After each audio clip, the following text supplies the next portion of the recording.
आ गया मेरा शुभ समाचार।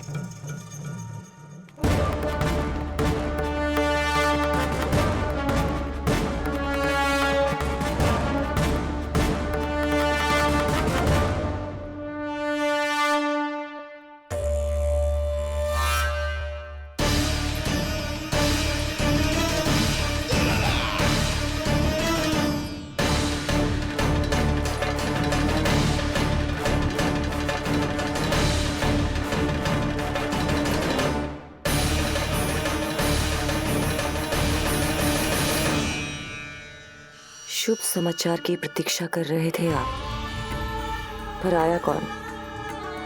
अपशगुन।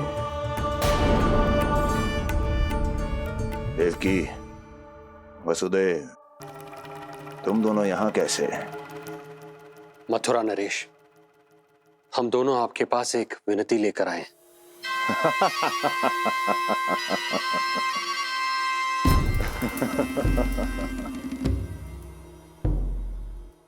जानते हो वसुदेव, मुझे आश्चर्य इस बात का नहीं कि तुम मेरे पास विनती लेकर आए हो। मुझे आश्चर्य इस बात का है कि तुमने ये सोच भी कैसे लिया कि तुम्हारी विनती यहाँ स्वीकार करी जाएगी। मैं जानती हूँ आपके हृदय के किसी कोने में हमारे बचपन की स्मृतियां अभी भी जीवित है। आपको स्मरण है, मैं आपकी वही बहन हूं जिससे आप इतना प्रेम करते थे कि अपना सब कुछ। बस सीधा सीधा बोल, क्या चाहिए तुझे? अधिक कुछ नहीं महाराज, हम दोनों एक बार गर्ग ऋषि के दर्शन करना चाहते हैं। महल से बाहर जाना चाहते हैं ये महाराज। इन्हें इतनी छूट देने की आवश्यकता नहीं है। पर आपको यह सुनकर अच्छा नहीं लगेगा महाराज कि आपकी बहन और आपका बहनोई आपसे कुछ छुपा रहे हैं। मेरे दुखों का भार मेरे सहन शक्ति से अधिक हो गया था, इसलिए बहुत साहस बटोर कर आई हूं। अपनी छोटी बहन की इस छोटी सी विनती को अस्वीकार मत कीजिए भैया।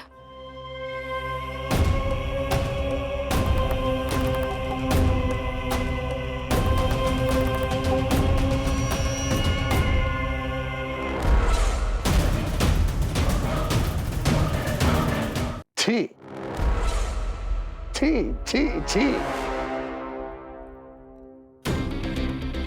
कैसा भाई हूं मैं? मेरी बहन और मेरा बहनोई सामने खड़े हैं और मैं एक अभिमानी सम्राट की तरह इस सिंहासन पर बैठा हूं। छी, नहीं नहीं, ऐसे हाथ जोड़कर मुझे लज्जित ना करें। अरे हाथ तो मुझे जोड़ने चाहिए आप दोनों के सामने। ए देवकी, क्या तेरा भाई इतना निर्दयी है क्या? अरे तेरी एक छोटी सी इच्छा भी स्वीकार नहीं करूंगा क्या? क्या चाहती है? गर्ग ऋषि के आश्रम जाना है तो जा। कुंवर जी, आप तनिक भी चिंता मत कीजिए।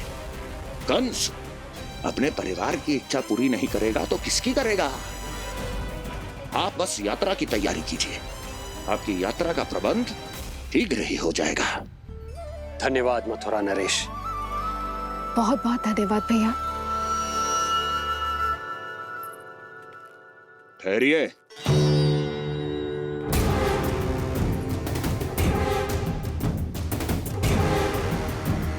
अरे आप दोनों को अकेले कैसे जाने दूं?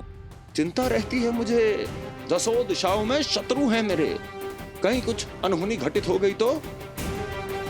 कुंवर जी, आप एक काम कीजिए, आप दुर्जन को साथ ले जाइए।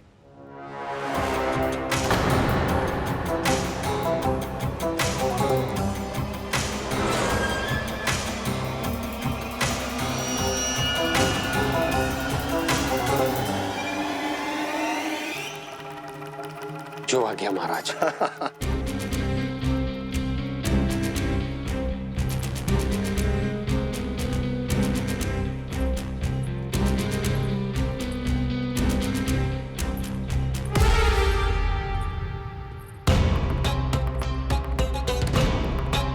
आपने इन्हें जाने की आज्ञा क्यों दी स्वामी? मेरा सुझाव क्यों नहीं माना आपने? हर समय तुम्हारा सुझाव मानना आवश्यक नहीं है प्रिय। जाल बिछा दिया है ये देखने के लिए कि ये दोनों मेरे विरुद्ध क्या षड्यंत्र रच रहे हैं।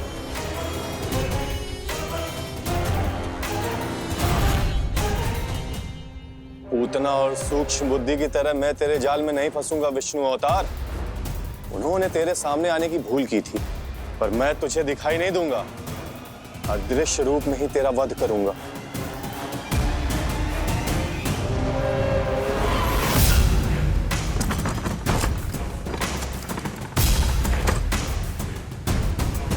तेरी मां तुझे साधारण से धूप से बचाना चाहती थी। क्या दशा होगी उसकी जब मैं तुझे इस सकट के नीचे कुचल दूंगा।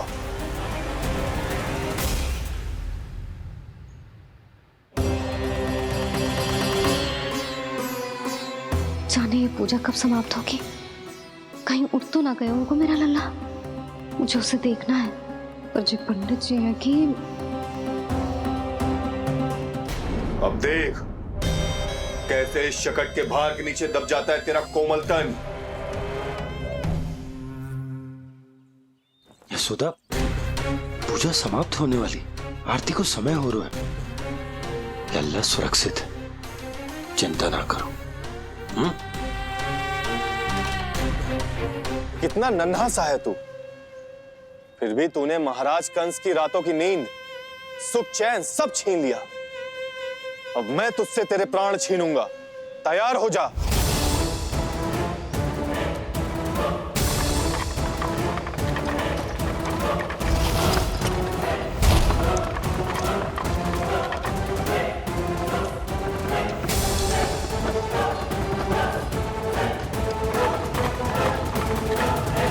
ये क्या हो रहा है?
प्राण कब इसके तन से विदा ले लेंगे इसे पता ही नहीं चलेगा।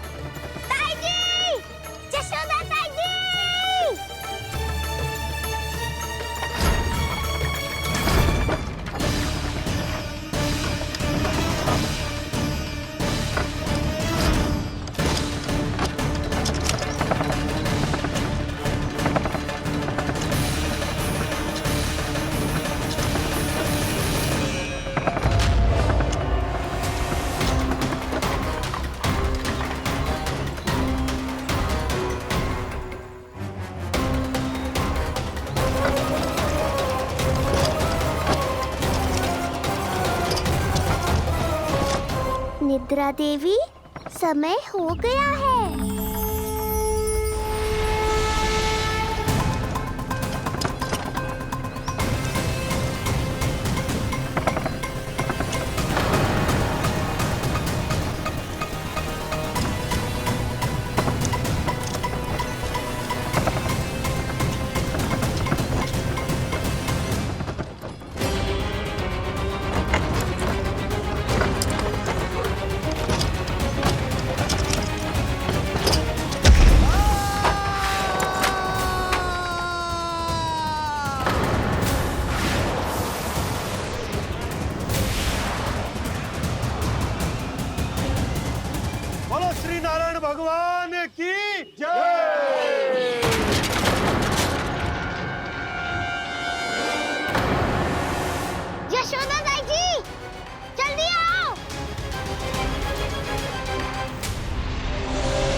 प्रभु,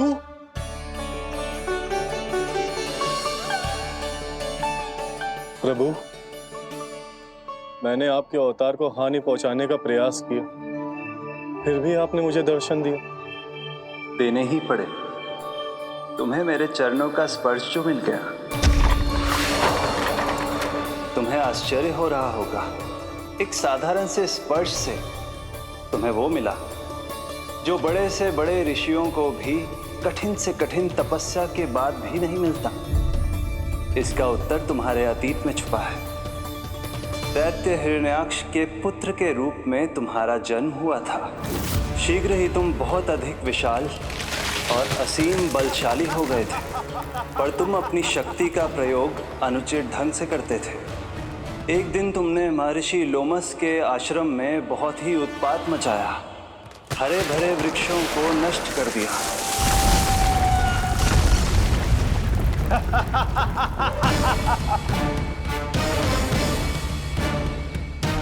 देख क्या रहे हो ऋषिवर?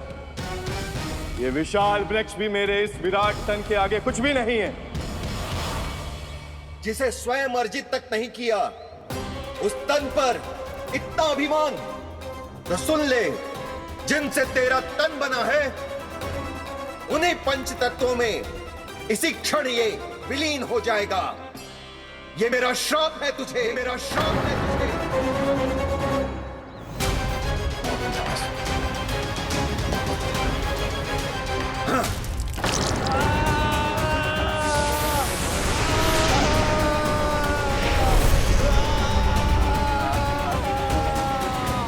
पर तभी तुम्हें अपनी भूल का आभास हुआ और ऋषि लोमस से तुमने क्षमा याचना की। क्षमा करे ऋषिवर, क्षमा करे। मैं मूर्ख, अभिमानी हूँ, अज्ञानी हूँ, परंतु आप तो दया के सागर है। कृपा करे ऋषिवर, कृपा करे। बिना तन के मैं कैसे जीवित रह पाऊंगा?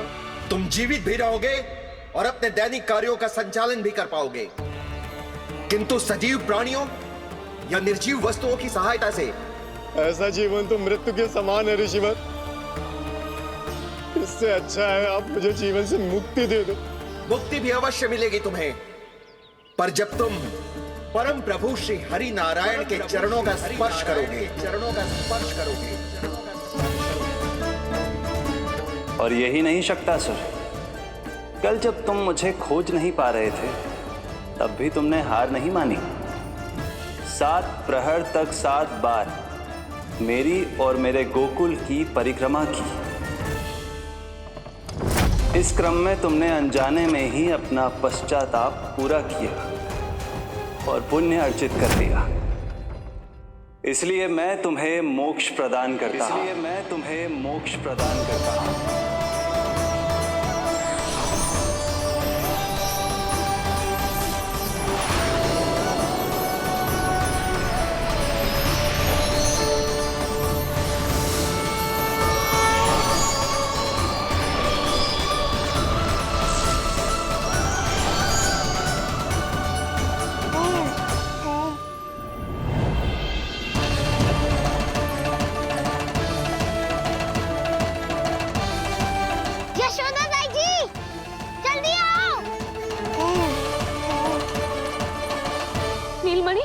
मेरा लल्ला, लल्ला,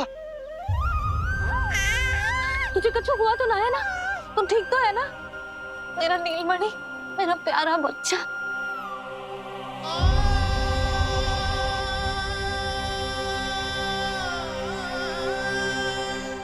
भोला, बंसी, ये सब क्या है?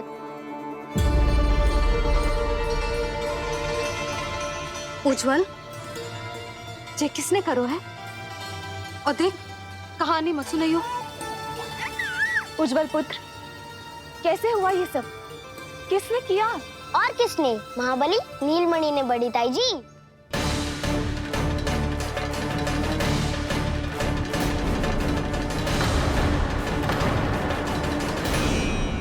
जी क्या बोल रहे हो? सच्ची सच्ची बता। लो, फिर फंस गया उज्जवल। मैं सच्ची कह रहा हूँ। अचानक तीव्र वेग से वायु चली। फिर ऐसे लगो जैसे कोई भूकंप आ रहा है। और फिर जब मैंने देखा तो ये सकट अपने आप हिल रही थी, खड़खड़ खड़खड़ खड़खड़ खड़खड़। फिर मैंने साहस दिखाया और उस सकट को रोकने का प्रयास करो, पर सकट ना रुको, जे हिले ही जा रहा था, खड़खड़ खड़खड़ खड़खड़ खड़खड़ खड़खड़ खड़खड़। और फिर ऐसे ही हिलते हुए अचानक से आगे बढ़कर सीधा नीलमणि के ऊपर चला आए हो। फिर और फिर सकट भी हिल रहा था, खड़खड़ खड़खड़, और सकट का सामान भी हिल रहा था, थरथर थरथर।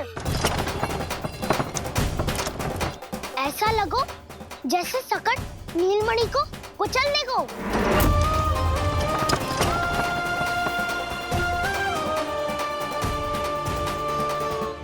पर तभी जे जाग गए हो, इसने खींचकर अपने पांव का प्रहार करो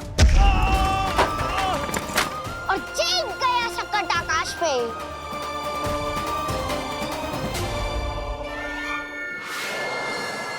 और फिर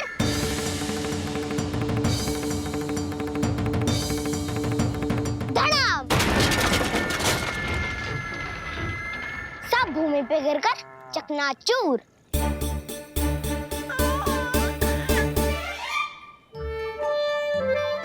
मैं सच्ची कह रहा हूँ ताई जी, नीलमणि के पैर का स्पर्श होते ही वो सकट ऐसे वायु में उड़ी जैसे कोई फूल। अच्छा, और जो तेरे हाथ में ये माखन है, ये भी अपने आप उड़ के आ गया होगा ना? हाँ, मैं सच्ची कह रहा हूँ। सदा बड़पोलापन, ये अच्छी बात ना है लल्ला, सत्य बता। मैया, मैं सत्य बोल रहा हूँ। ये सकट अपने आप ही आयो था और नीलमणि के प्रहार करते ही दूर जा गिरो। अरे, ये बड़बोले से पूछने से अच्छा है कि हमें स्वयं विचार करना चाहिए कि ये सकट टूटा कैसे। हाँ नंदराज, हाँ, हम भी आरती के लिए भीतर चले गए थे। हाँ। अरे, आप सब मेरा विश्वास क्यों ना कर रहे हो? नीलमणि के प्रहार से ही उज्जवल, सकट बहुत पुराना था, पहिया ढीला होकर खुल गया होगा। यशोदा, अनेक कारण हो सकते हैं, चिंता करने की कोई आवश्यकता ना है। मैं चिंता क्यों करने लगी भला? मेरे नीलमणि के गले में रक्षा वाला कंठक पहले से ही है,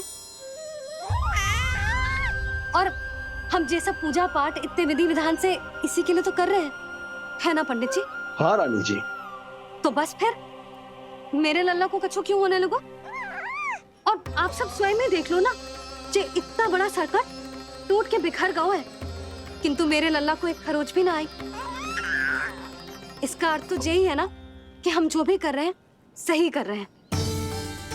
मुझे चिंता करने की कछु आवश्यकता ही ना है। चलो सब भीतर चलते हैं। हाँ हाँ, लल्ला को भूख भी लगी आई होगी। चल।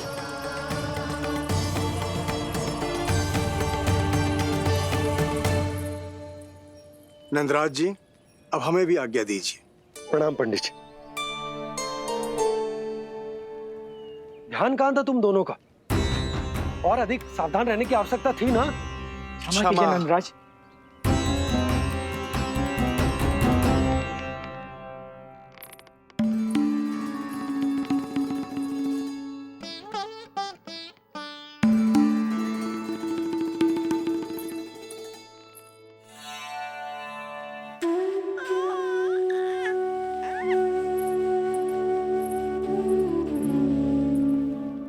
यशोदा, क्या हुआ?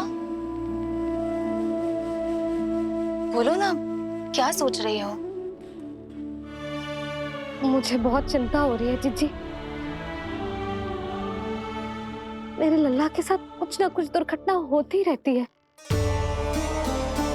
अरे, अभी बाहर ही तुम सबको समझा रही थी, अब भीतर आते ही क्या हो गया तुम्हें?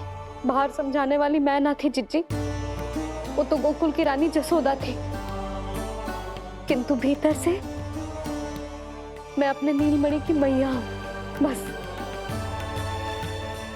और एक मैया को कितनी चिंता होती है, इसे आपसे अधिक कौन जान सकता है। बहुत बड़ा धक्का लगा है मैया को इस घटना से।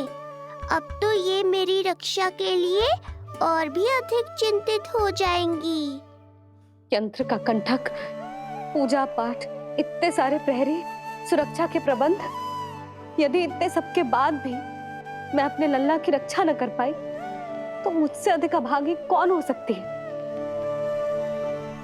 मैं तुम्हारे मन की दशा समझती हूँ यशोदा। इसी चिंता के कारण ही तो मैंने आज तक अपने पुत्र को छुपा कर रखा है। मैं जानती हूँ चिच्ची, मैं समझती हूँ। मैंने तो नीलमणि के लिए इतने सारे संस्कार भी करो हैं, पूजा पाठ की है, किंतु मैंने तो आज तक अपने पुत्र का एक भी संस्कार नहीं किया है। आंसू पोंछ लीजिए बड़ी माँ, शीघ्र ही सब कुछ ठीक हो जाएगा। जब मैंने उसे जन्म दिया उसके बाद से आज तक न उसे घर के बाहर लाई हूँ, न कोई संस्कार किया है। मैं तो उसका नामकरण भी नहीं करवा पाई हूँ यशोदा। उसके जन्म के समय स्वामी ने यह संदेश भिजवाया था कि उस कंस को हमारे पुत्र के बारे में तनिक भी भनक नहीं पड़नी चाहिए। तब से आज तक भय के छाव में जीती आई हूँ कि वो कंस कहीं हमारे पुत्र को भी ना मार दे, जैसे देवकी के सारे संतानों को मार दिया है। ये आशंका कभी सत्य नहीं होगी बड़ी माँ, मैं हूँ ना। माँ अपनी संतान के मन की बात बिना कहे ही समझ जाती है। आप भी समझ जाओ ना मैया।